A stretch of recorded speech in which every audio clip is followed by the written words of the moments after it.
Hello po! For today's video ay magluluto naman po tayo ng ating ulam for today.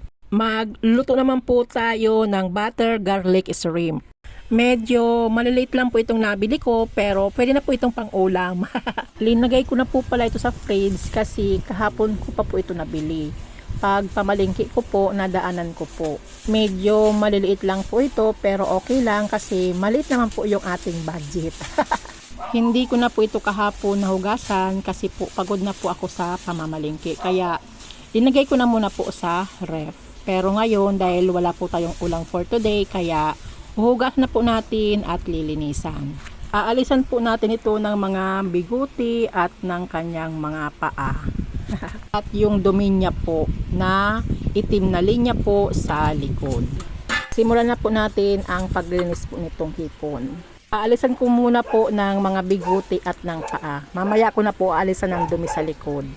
Biguti rin po ba ang tawag nyo dito? At heto na po yung naalisan po natin ng biguti at ng mga paa. At susunod na po nating aalisin naman ay yung mga itim na linya sa likod.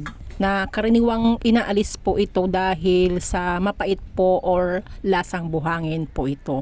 Gagamit lang po tayo ng toothpick at susungkitin lang po natin yung kulay itim. At ito yung parang bituka din po siya nitong shrimp. Bagamat safe naman po itong kainin kapag linuto pero madalas po itong inaalis dahil sa mapait na lasa at lasang buhangin nga po.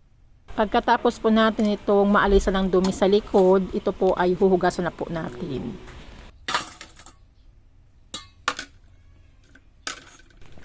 At heto na po yung nahugasan po natin na hipon.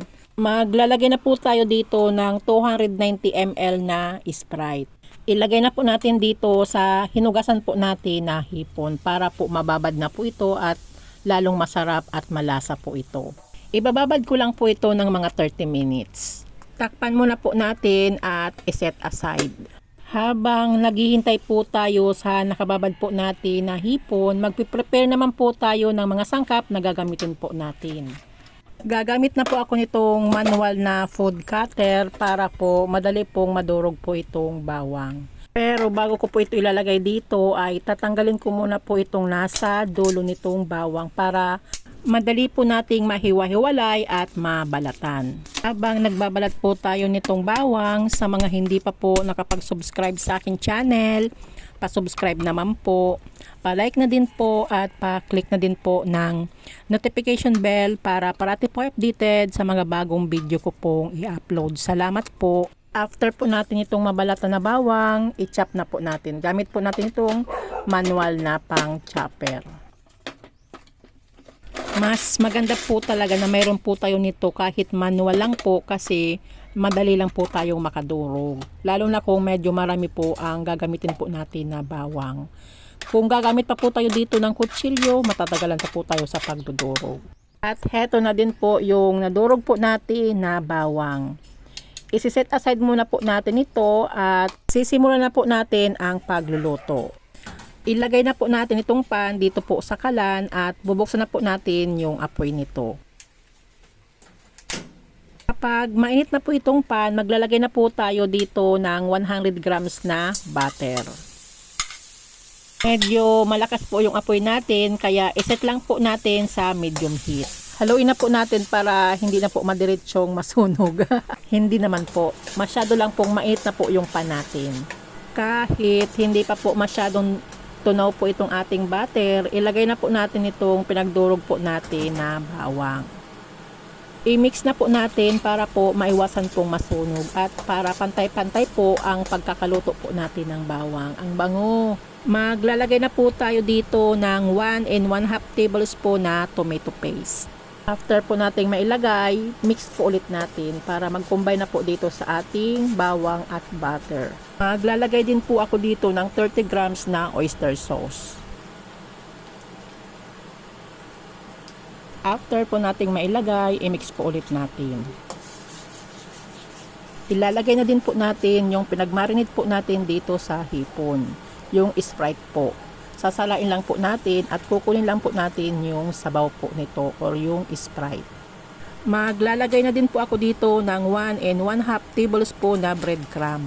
Pangpalapot lang po natin dito sa ating sauce. Then, mix po ulit natin.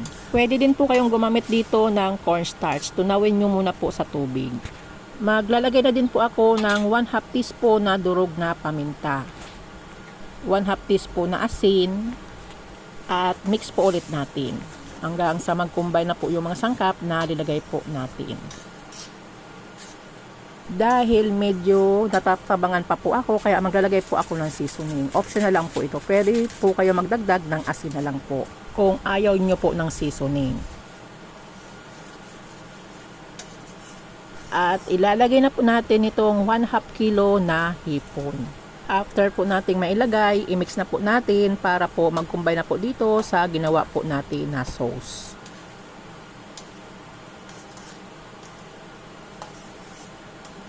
Heto na po ang ating linuluto na garlic butter shrimp. Dahil luto na po ito at kulay orange na, kaya mag-ready na po kayo ng kanin at kakain na po tayo. Napakasarap po nito, lalo na po itong sauce. Sauce pa lang ay ulam na. Off na po natin itong apoy at isasalin na po natin ito sa isang lalagyan.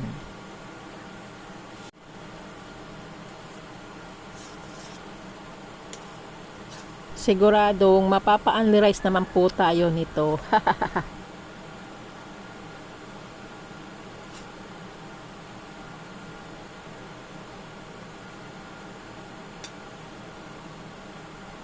At heto na po ang ating bagong luto na garlic butter shrimp. Thank you for watching. Don't forget to like, share, and subscribe. Tenderang Kusinera. Bye-bye. God bless us all.